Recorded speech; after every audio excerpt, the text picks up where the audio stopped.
Hello friends, we are live now. मैं Raman Singh. Mathematics की आज से आपकी कक्षाएं शुरू हो गई हैं।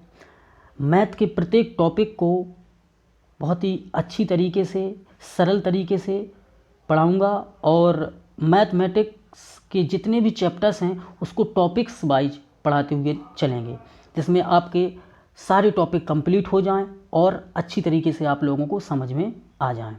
तो आज अपना पहला टॉपिक स्टार्ट करते हैं, नंबर सिस्टम, संख्या पद्धति। पहली बात तो आपको नंबर सिस्टम के बारे में जानना है। नंबर सिस्टम के बाद नंबर को जानना है, संख्या क्या होती हैं, संख्याओं के प्रकार क्या होते हैं, एक एक करके सारी चीज़ों को पढ़ेंगे। पहले आप संख्या पद्धति जानेंगे। नंबर सिस्टम, हालांकि संख्या पद्धति का कोई परिभाषा पूछी नहीं जाती है, लेकिन जानना चाहिए नंबर सिस्टम क्या होता है। संख्याओं के लिखने एवं उनके नामकरण के सुव्यवस्थित नियमों को संख्या पद्धति कहते हैं। क्लियर हो गया। अब संख्याएं, नंबर्स कितने प्रकार के होते हैं देखिए। अपन को नंबर सिस्टम के बारे में, नंबर क्या है, संख्या क्या है। संख्याएं दो प्रकार की होती हैं, वास्तविक संख्याएं और काल्पनिक संख्या। वास्तविक संख्या प्राकृतिक संख्या भी हो सकती हैं, पूर्ण संख्या भी हो सकती हैं, पूर्णांक संख्या भी हो सकती हैं, परमेय संख्या भी हो सकती हैं, अपरमेय संख्या, कुछ भी हो सकता है। ठीक है, इन सब के बारे में एक एक करके आगे अपन लोग पढ़ेंगे। काल्पनिक संख्या क्या होती हैं। काल्पनिक संख्याएं ऋणात्मक संख्याओं के वर्गमूल का मूल्यांकन करने के लिए हम काल्पनिक संख्याओं का उपयोग करते हैं। फॉर एग्जाम्पल जैसे आपने लिखा √-9, इसका वर्गमूल, आप 9 का वर्गमूल कितना होता है, 3। क्लियर हो गया। लेकिन ये माइनस है, माइनस को मेंशन करने के लिए अब क्या लगा देते हैं, =2 लिखेंगे, 3i। यही i क्या रिप्रेजेंट करता है, काल्पनिक संख्या है। अर्थात जो 3i है वो कैसी संख्या है, काल्पनिक संख्या है। क्लियर हो गया। 3i कैसी संख्या है, एक काल्पनिक संख्या। आगे चलिए, अब वास्तविक संख्या है। वास्तविक संख्याओं को दो भागों में बांटा गया पुनः, परमेय संख्याएं, अपरमेय संख्याएं, अर्थात राशनल नंबर, इर्राशनल नंबर। परमेय संख्या को फिर दो भागों में बांटा गया, भिन्न संख्याएं और पूर्णांक संख्याएं। आगे चलिए, भिन्न संख्याओं को उचित भिन्न, अनुचित भिन्न, एक एक करके आगे चल के पढ़ेंगे। भिन्न संख्याओं में शांत दशमलव, आवर्त दशमलव, इनके बारे में जान लीजिए थोड़ा बहुत। शांत दशमलव क्या होता है, आवर्त दशमलव क्या होता है। शांत दशमलव वे संख्याएं जिनमें दशमलव बिंदु के बाद अंकों की एक निश्चित या परिमित संख्या होती है। फॉर एग्जाम्पल जैसे मैंने ले लिया 10/4। क्लियर हुआ। अब 10 को डिवाइड करना 4 से, 4 का भाग देंगे, 4 दूनी 8, कितना बचा, 2, पॉइंट लगाया, फिर गया 4 पंचे 20, 4 पंचे 20, अब 4 5 जा 20। क्लियर हो गया। 2.5 हो गया, एक निश्चित हो गई। पॉइंट के बाद एक निश्चित संख्या है, 5 के बाद कोई संख्या बची नहीं है, पूर्णतः विभाजित हो गई। यही क्या होती है, शांत दशमलव, अर्थात दशमलव के बाद कोई संख्या शांत हो जाए। ठीक है, शांत दशमलव होगी। अवृत दशमलव क्या होती हैं,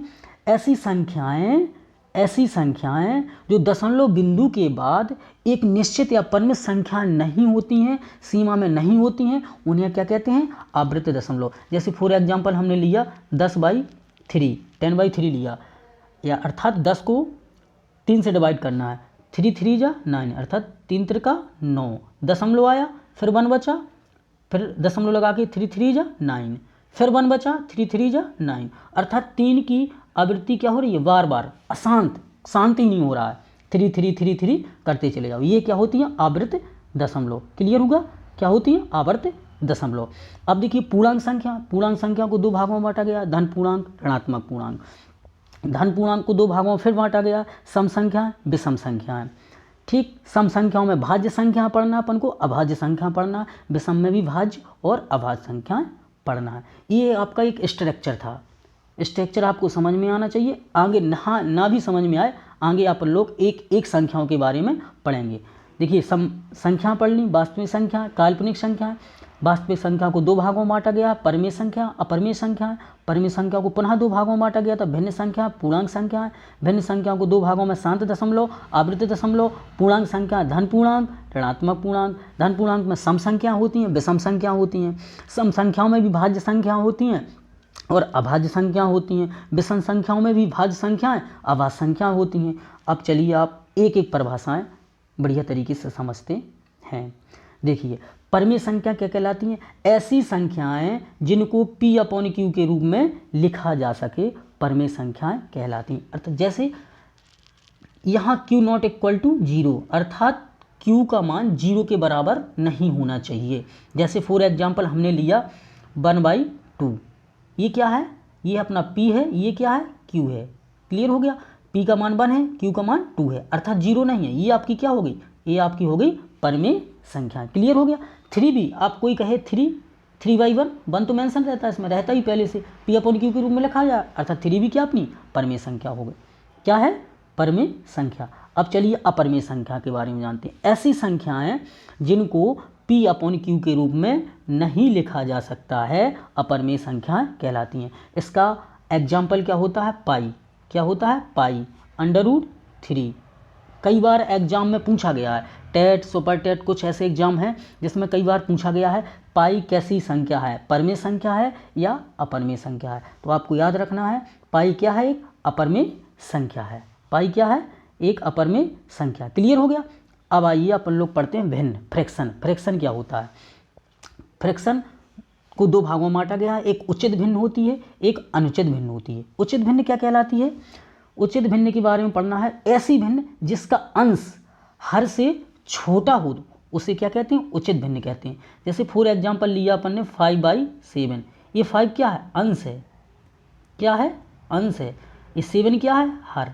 अब क्या कह रहा है, ऐसी भिन्न जिनका अंश है वो हर से छोटा है। हर कितना है, 7, अंश कितना है, 5, छोटा है, कैसी भिन्न कहलाएगी, उचित भिन्न। क्लियर हो गया। ऐसी भिन्न जिनका अंश हर से छोटा हो, अंश है हर से छोटा है, हर कितना है, 7 है, अंश कितना है, 5, कौन सी भिन्न कहलाएगी, कौन सी भिन्न कहलाएगी, उचित भिन्न कहलाएगी। अनुचित भिन्न क्या कहलाएगी, ऐसी भिन्न जिसका अंश हर से बड़ा हो। ऐसी भिन्न जिसका अंश हर से बड़ा हो। अंश क्या है, 8 है अपना, हर क्या है अपना, 5, तो अंश का मान हर से क्या है, बड़ा है, इसलिए क्या कहलाएगी, अनुचित भिन्न। कौन सी भिन्न कहलाएगी, अनुचित भिन्न। क्लियर हो गया सबको। उचित भिन्न ऐसी भिन्न जिसका अंश हर से छोटा हो, उचित भिन्न कहलाएगी। अनुचित भिन्न क्या कहलाएगी, ऐसी भिन्न जिसका अंश हर से बड़ा हो, अनुचित भिन्न कहलाती है। अब आइए पूर्णांक संख्या। गिनती की सभी संख्याएं चाहे धनात्मक हो, ऋणात्मक हो एवं शून्य सहित संख्याएं पूर्णांक संख्याएं कहलाती हैं। फॉर एग्जाम्पल जैसे -1, -2, 0, 1, 2, 3 संख्याएं कहलाती हैं। आगे चलिए प्राकृतिक संख्याएं। किसके बारे में पढ़ना है, प्राकृतिक संख्याएं। प्राकृतिक संख्याएं कहलाती हैं। गिनती की सभी संख्याएं प्राकृतिक संख्याएं कहलाती हैं। गिनती की सभी संख्याएं प्राकृतिक संख्याएं कहलाती हैं। 1, 2, 3, 4, 5, 6... ये सारी क्या है, अपनी प्राकृतिक संख्या, नेचुरल नंबर। ऐसी संख्याएं, गिनती की सभी संख्याएं प्राकृतिक संख्याएं कहलाती हैं, नेचुरल नंबर कहलाती हैं। 1, 2, 3, 4, 5, 6, 7... होता चलाएगा प्राकृतिक सम संख्या। अब प्राकृतिक संख्याओं में अपन को पढ़ना है सम संख्याएं और विषम संख्याएं। क्या पढ़ना है, सम संख्याएं, विषम संख्याएं। सम संख्या क्या कहलाती हैं, इसके बारे में पढ़िए। सम संख्या ऐसी संख्याएं जो 2 से पूर्णतः विभाजित हो जाएं, सम संख्या कहलाती हैं। जैसे फॉर एग्जाम्पल 2, 4, 6, 8, 10, 12, ठीक। ऐसी संख्याएं जो 2 से पूर्णतः विभाजित हो जाएं, सम संख्या कहलाती हैं। 2, 4, 6, 8, 10, 12। क्लियर हो गया। 2 2 जा 1, सॉरी 2 1 जा 2, 2 2 जा 4, 2 3 जा 6, अर्थात 2 से सारी संख्या विभाजित हो रही हैं, तो ये क्या कहलाएंगी, सम संख्या कहलाएंगी। कौन सी संख्या कहलाएंगी, सम संख्या। अब आते हैं विषम संख्या। ऐसी संख्याएं जो 2 से पूर्णतः विभाजित ना हो, विषम संख्या कहलाती हैं। 3, 1, 3, 5, 7, 9, 11 ये 2 से विभाजित नहीं होंगी, तो वे संख्याएं जो 2 से पूर्णतः विभाजित ना हो, विषम संख्याएं कहलाती हैं। कौन सी संख्या कहलाती हैं, विषम संख्याएं कहलाती हैं।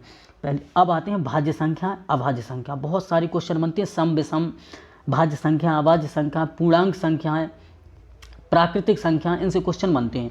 सम के बारे में क्लियर हो गया। वे संख्या जो 2 से पूर्णतः विभाजित हो जाए वो सम संख्या कहलाती हैं। ऐसी संख्या जो 2 से पूर्णतः विभाजित ना हो, विषम संख्या कहलाती हैं।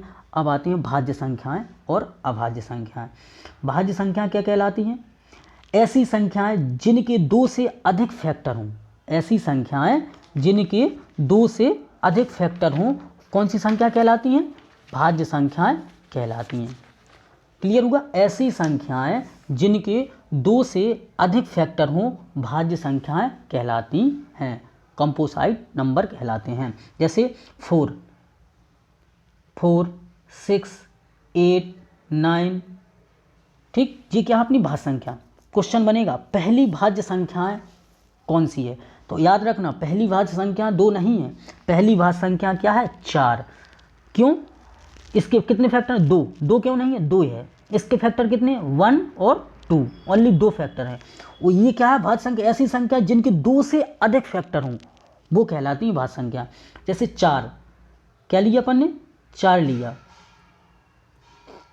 4 के फैक्टर करेंगे 1 आएगा, 2 आएगा, 4 आएगा। कितने? 2 से अधिक फैक्टर हैं, 1, 2, 3। कितने फैक्टर हैं? 3। अर्थात पहली भाज्य संख्या कौन सी है? 4। याद रखना कई बार क्वेश्चन पूछा गया पहली भाज्य संख्या कौन सी होती है, तो पहली भाज्य संख्या 4 होती हैं। क्लियर हो गया? जैसे फॉर एग्जाम्पल अपन ने 6 का लिया। किसका लिया? 6 का लिया। 6 का लिया। अब 6 का फैक्टर करोगे, चलो फैक्टर करना सिखाते हैं। 2 से जाएगा, 2 3 जा 6, 2 3 6, फिर 3 से जाएगा 1 आएगा। अर्थात इसके फैक्टर कितने हो गए? 1, 2 और 3। कितने फैक्टर हो गए? 2 से अधिक 3 फैक्टर हो गए। कौन सी संख्या कहलाएगी? भाज्य संख्याएं कहलाएगी। अब आते हैं अभाज्य संख्याएं। वे संख्याएं जिनके मिनिमम एंड मैक्सिमम 2 फैक्टर हों। कितने फैक्टर हों? 2। ऐसी संख्याएं जिनके मिनिमम और मैक्सिमम, मिनिमम कम से कम और ज़्यादा से ज़्यादा 2 फैक्टर हों वो अभाज्य संख्या कहलाती हैं, अर्थात प्राइम नंबर कहलाते हैं। जैसे ले लिए 2, इसके कितने फैक्टर हैं? इसको करेंगे तो ये कट जाएगा, कितना आएगा? 1, 2। अर्थात पहली अभाज्य संख्या कौन सी है? 2। जैसे आपने लिए 3 से 3 बन गया, तो इतना कितना है? 1 और 3। कितने फैक्टर आए? 2। मैक्सिमम कितने फैक्टर हैं? 2। और कम से कम और ज़्यादा से ज़्यादा 2 फैक्टर हों वो अभाज्य संख्याएं कहलाती हैं। हमेशा क्वेश्चन याद रखना कि भाज्य और अभाज्य संख्याओं में हमेशा क्वेश्चन पूछा जाता है पहली भाज्य संख्या कौन सी होती है? पहली भाज्य संख्या होती हैं, पहली भाज्य संख्या है 4 और पहली अभाज्य संख्या 2। क्लियर हो गया? भाज्य संख्या की परिभाषा पता चल गई। वे संख्या जिनके 2 से अधिक फैक्टर हों, मोर देन 2 फैक्टर, वो क्या कहलाएंगी? आपकी कंपोजिट अर्थात भाज्य संख्या कहलाएंगी। पहली सबसे छोटी भाज्य संख्या कौन सी होगी या पहली भाज्य संख्या कौन सी है? तो 4। अगर क्वेश्चन पूछे सबसे छोटी विषम भाज्य संख्या कौन सी है, तो क्लियर होना चाहिए सबसे छोटी विषम भाज्य संख्या 9 है। कौन सी है? 9। क्लियर हो गया? अब चलते हैं, आपको हम भाज्य अभाज्य के बारे में समझा चुके हैं। अब अभाज्य संख्या ज्ञात करने के कुछ ट्रिक बताते हैं। अभाज्य संख्या ज्ञात करने की ट्रिक, अभाज्य संख्या ज्ञात करने की ट्रिक। अभाज्य संख्या कैसे निकालेंगे, ज्ञात करना हो अपन को, तो देखिए आपको एक ट्रिक बताते हैं। कोई भी अभाज्य संख्या कितने भी पूछे 1 से 10 तक कितनी अभाज्य संख्या है, 10 से 20 में कितनी अभाज्य संख्या है, 20 से 30 में कितनी अभाज्य संख्या है, या 1 से लेकर के 100 तक की गिनती में कितनी अभाज्य संख्या है, तो आपको ट्रिक याद रखना है 44, इसका आधा कितना होता है? 22, फिर 32, 44, 22, 32, 23, 21। इसको आप 2-3 बार बोलोगे आपको याद हो जाएगा। 44, 22, 32, 23, 21। 44, 22, 32, 23, 21। क्लियर हो गया? 44, 22, 32, 23, 21। 44, 22, 32, 23, 21। अब कैसे? ये आपने याद नंबर याद कर लिए 4 4 2 2 3 2 2 3 2 1। नहीं याद होगा, पहले 44 याद रखना, उसका आधा कितना होता? 22।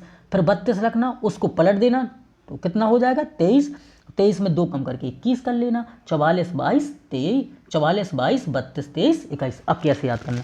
ये 44 4 है, 0 से 1, 0 से 10, ये 4 10 से 20, इसी प्रकार ये 20 से 30, 30 से 40, 40 से 50, 50 से 60, 60 से 70, 70 से 80, 80 से 90, और ये जो है 90 से 100, 90 से 100, 90 से 100 के बीच में आ जाएगी। क्लियर हो गया।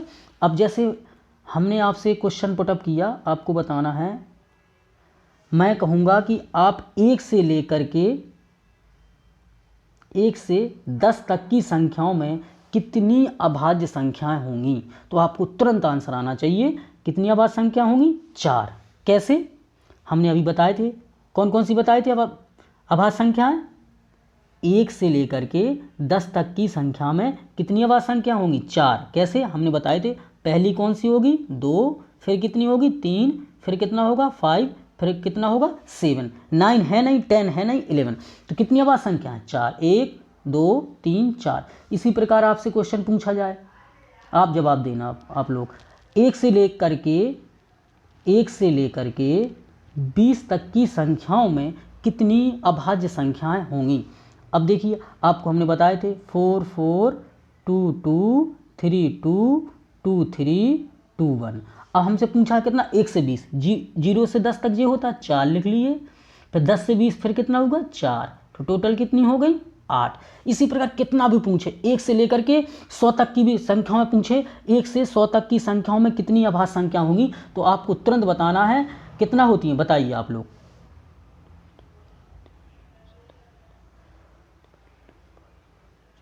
कितनी अभाज्य संख्या होती है?